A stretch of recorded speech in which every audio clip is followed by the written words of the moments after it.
August 2nd marked 1 year since Kansans took to the polls to vote on the Value Them Both Amendment, a ballot initiative that would have affirmed that the state's constitution does not confer a right to abortion. The Value Them Both Amendment caught the attention of the nation as the first vote on abortion after the overturn of Roe v. Wade. Almost 60% of Kansans voted no, giving a major win to abortion supporters. Following this vote came other losses for pro-lifers at the polls, including in California and Michigan. As America braces for another heated election season with abortion once again on the ballot in numerous states, pro-life Kansans are turning their loss into action and helping moms and new families. I spoke to Danielle Underwood of Kansans for Life on the day of the anniversary, where she and other pro-life advocates spent the day serving pro-life pregnancy centers. And Danielle is the Director of Communications at Kansans for Life. She joins me now. Danielle, thanks for being here. You are currently on the ground at a pregnancy resource center for a special day of service. Tell us about this event. How many volunteers are out and about in your state today?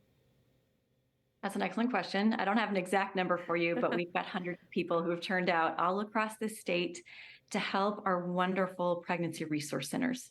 We have over 50 of them in Kansas, and this is the first time we've ever tried to do a project of this kind of magnitude, but we're so excited to have 20 different pregnancy resource centers that have decided to participate with us today.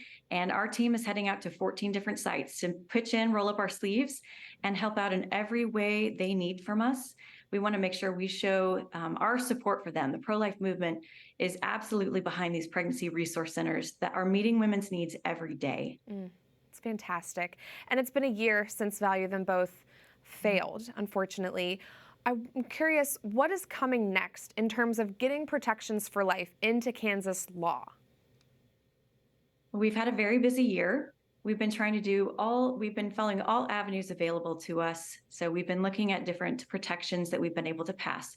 We were able to pass a Born Alive Infant Protection Act, which was very exciting. We got $2 million of funding dedicated for the pregnancy resource centers in our state.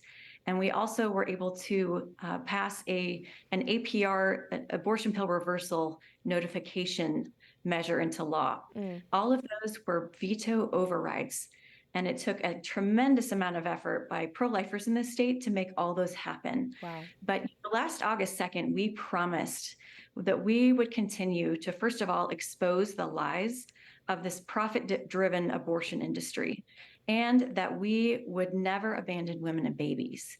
And so that's really what we're using this day for. We're turning something that is a sad anniversary into something that we can once again affirm our promise and say, we will never abandon women and babies. We're going to be here for you, and we're going to pull up our own sleeves to do the hard work to make sure that you have someone to walk alongside you to make a life-affirming choice. And the passion that you have for this is really palpable.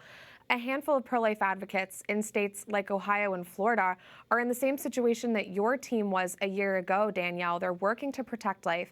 During a heated election season, we still see these ballot initiatives coming up. You've been through it. What advice do you have for people working in other states against these initiatives? I think really the biggest battle that we have is to make sure that people get accurate information about these ballot measures. They need to understand that the pro-life movement is the compassionate side of this fight. We are the ones who are here to offer true choices for women. And so if we can, as a movement, band together to make sure that we magnify that message in every way possible through personal conversations, through social media, making sure that we're standing up for the truth so that we can help people to understand what they're truly voting on, and that we are able to rise up as a pro-life voice for so many women and babies. Danielle, for people who are watching this show from Kansas, how can people learn more about Kansans for Life and get involved in these local pregnancy centers? So on our website, we have a map of all of the pregnancy resource centers in our state. We have wonderful centers in small towns, large towns. We've got all different kinds. We've got medical pregnancy resource centers, all different kinds of places that people can engage if they would like to help out in very real, tangible ways. And as we know, these centers are offering free just diapers and formula. They're offering classes for women, mentoring, so many different ways that we as a pro-life movement can help support these women.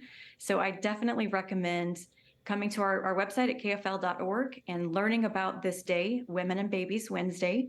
You can watch us on social media and see all of the amazing things happening across the state and see how you can continue to be involved, because this fight is not over. We are never giving up, and we are in this for the long haul. Amen. Well, Danielle Underwood, thank you for everything that you do. Hope you have a successful rest of the day. I'm sure that it will be, and God bless you. We're praying for your team. Thank you so much.